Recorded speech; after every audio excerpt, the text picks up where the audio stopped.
Hi, everyone, and welcome back to episode 2 of the NAPHL Summer Series. Today, we're joined by former Tri-State Spartan and Maryland Black Bear Adam Schankula.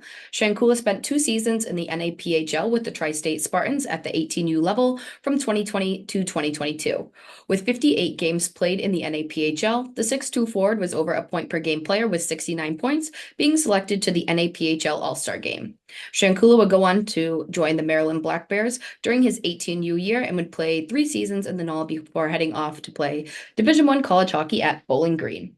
How's it going today? Good. How are you? Good, thanks. So we'll kind of start off at square one. When did you start playing hockey and what team did you grow up playing for? I think I started playing when I was around 5 years old. My parents bought me a set of gear. Grew up in Northwest Ohio. Played for Toledo Cherokee. That was about 14 years old. Then switched to Sylvania North Stars, Mhm. and then we eventually merged with the Tri-State Spartans for the 18U years. Awesome. And then at what point did you kind of realize that, playing Division I hockey was a realistic goal for yourself? I don't really think I ever thought of it like that until I was about 16 years old. I think I was just having fun with my friends, and then Mhm. I started to people around me started to get commitments that were older, and that's when I kind of figured out that was something I really wanted to push for.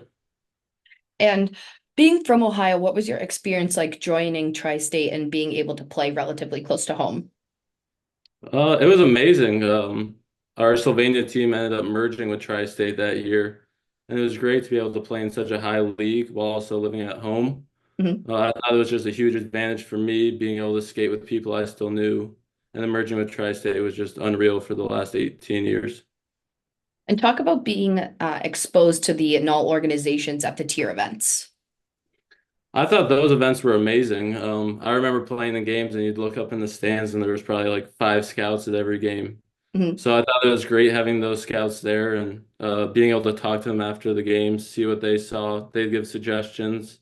Those events were always cool too because you got to go and watch the NAHL games. So you kind of saw what your goal was and what you kind of had to work towards.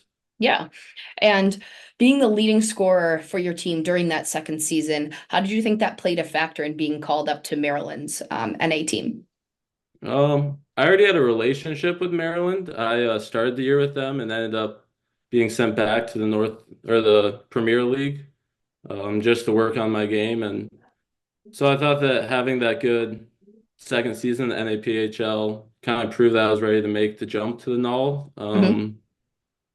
I just thought that it was amazing to get the opportunity to play in those events. I think that they were such high level that it kind of so many of those players ended up playing in the NAHL. I think it kind of you got a taste for what the NAHL would be like playing in the NAPHL.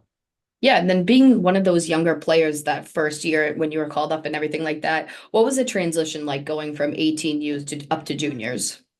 Um, it was definitely tough. It's so much different. You go from being a top scorer in your league and then you're back to being a nobody where you have to earn all your ice time. So Yeah. really just going back to the basics of the game, back check, forecheck, winning your battles, blocking shots, all that stuff. Adjusting to living away from home too was really hard, but I had Right. amazing billets out in Maryland, which helped me so much. So And how do you think the NAPHL and the NAHL was able to help you continue your development and ultimately earn that Division I commitment to Bowling Green? starting the NAPHL, it was unique. So I was finished high school, so really hockey was my main focus. Mhm.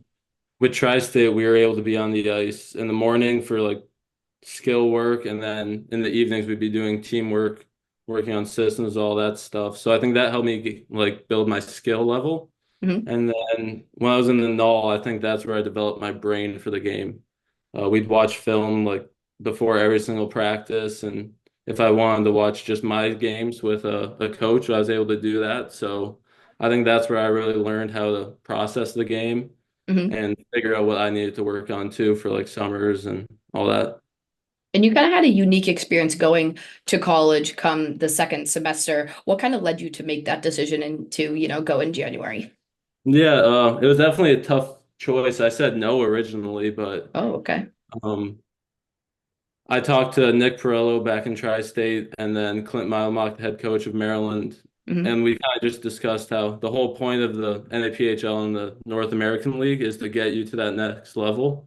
Hmm. Um, so once we talked about that, it kind of made sense. Like the whole point of what we were doing was to get me to college, and that Right. was the best opportunity I had at the time. And I love Bowling Green. It's a great place, great community, and I'm really happy I made that choice. Awesome. And then just to wrap things up here, if you could give advice to any younger players entering the league, what advice would you give them? I'd probably say that every single rep matters. You kind of see when you go that you have kids that come practice with you from the NAPHL, and Hmm. um, everyone wants your spot. There's probably everyone in NAPHL wants to play in the null. So if you're in the null and you're taking reps off in practice, or if you're not working hard in the gym, there's a bunch of guys who they'll call to replace you. So I think just working hard every single practice, every single time you're in the gym, just trying to make sure you're giving it your all. Awesome. Well, thank you for joining us today and, good luck for the rest of your career at Bowling Green. Thank you.